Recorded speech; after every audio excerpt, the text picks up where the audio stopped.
Hello and welcome friends.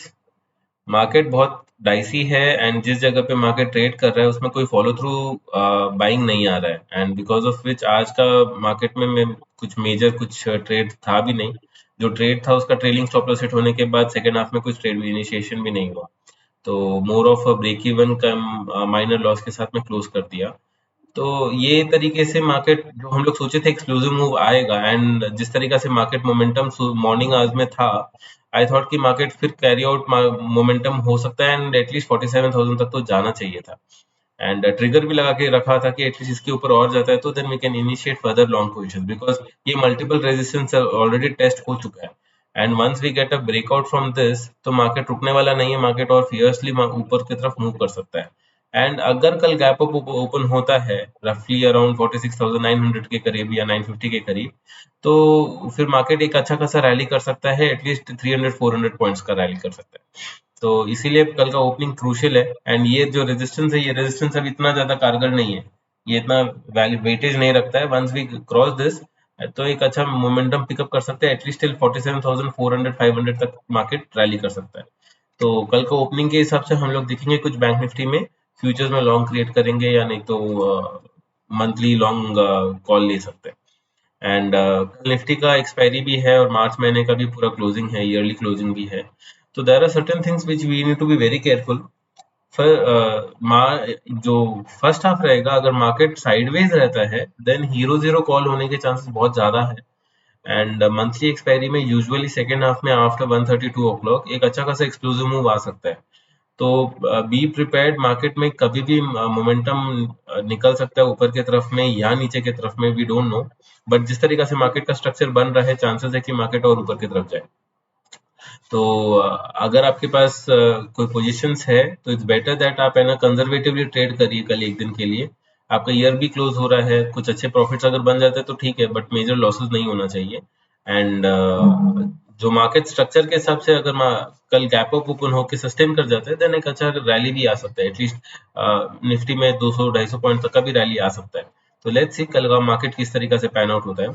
And इतना ही है, और खास करके कल है ना एक्सपायरी होने की वजह से, मंथली एक्सपायरी होने की वजह से पोर्टफोलियो रीबैलेंसिंग भी काफी होता है। तो सेकेंड हाफ में जब hero zero call trade initiation होगा आपको प्रीमियम्स भी कम है क्योंकि विक्स 12.7 है तो प्रीमियम्स भी काफी कम है।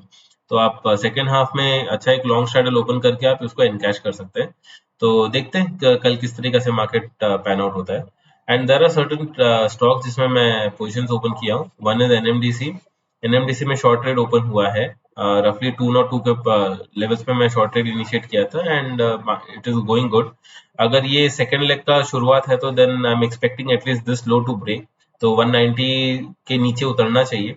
एंड मोमेंटम अगर स्ट्रॉन्ग है जिस तरीका से आज बिल्डअप होता हुआ दिख रहा है, तो ये और शार्प फॉल आ सकता है। And same goes with Coal India. Coal India में भी मेरा शॉर्ट ट्रेड यहाँ ऊपर से इनिशिएशन हो गया था एंड ये मैं कैरी आउट कर रहा हूँ ट्रेड। इसको मैं कॉस्ट पे ले आया, अपना ब्रेक इवन पे ले आया ट्रेड को। And once we get a sharp fall तो ये लो भी अगर ब्रेक होता है तो एक अच्छा खासा मोमेंटम नीचे की तरफ पिक हो सकता है।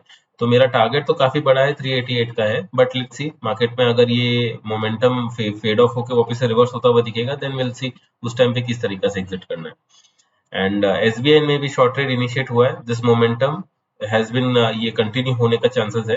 तो अगर ये सेकंड लेग का मोमेंटम पिकअप होता है देन यहाँ भी एक बहुत बड़ा एरिया है जहां ये फिल करने के लिए आ सकता है। तो इसका भी काफी बड़े मोमेंटम है, बड़े टारगेट्स है। तो लेट्स सी मार्केट में जिस तरीका से मोमेंटम बिल्डअप होता है हम लोग टाइम एंड अगेन चेक करते रहेंगे कि ये पोजीशंस किस तरीके से परफॉर्म कर रहे हैं। तो ये 3 ट्रेड्स मेरे आज इनिशिएट हुए हैं। एंड कपल ऑफ स्टॉक्स जैसे रिलायंस है जो आज होल्ड करके रखा था निफ्टी को, एंड एचडीएफसी बैंक है, बजाज ऑटो है, these are couple of stocks which have been holding Nifty and keeping it stable. तो अगर बाई चांस नेगेटिव सेलिंग और सेल ऑफ आता है तो काफी कुछ क्योंकि मार्केट में अभी भी आप देखेंगे तो ये इलेक्शन के पहले वोलेटाइल रहने के चांसेस ज्यादा है।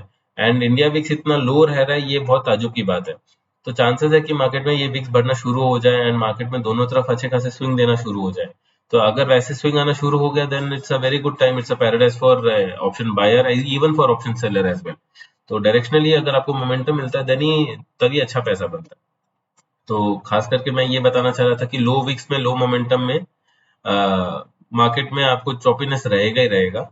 And once we get a decent amount of VIX में स्पाइक आना शुरू हो जाएगा, and once we get a 13 plus VIX in the near term 13.5, तो उसके बाद आपको अच्छे खासे स्विंग्स मिलना शुरू हो जाएंगे। अभी जो इतना कंसोलिडेटेड नैरो रेंज में ट्रैवल कर रहा है, ये रेंज या तो ऊपर की तरफ ट्रैवल करना शुरू कर देगा या नीचे की तरफ, बिकॉज ये रेंज में ऑलरेडी काफी टाइम से मार्केट फंस चुका है। ये रेंज में ऑलमोस्ट 15 मार्च से लेके अभी तक 15-20 दिन से यही रेंज में घूम रहा है, एंड बैंक निफ्टी में तो और ज्यादा दिन हो चुका है।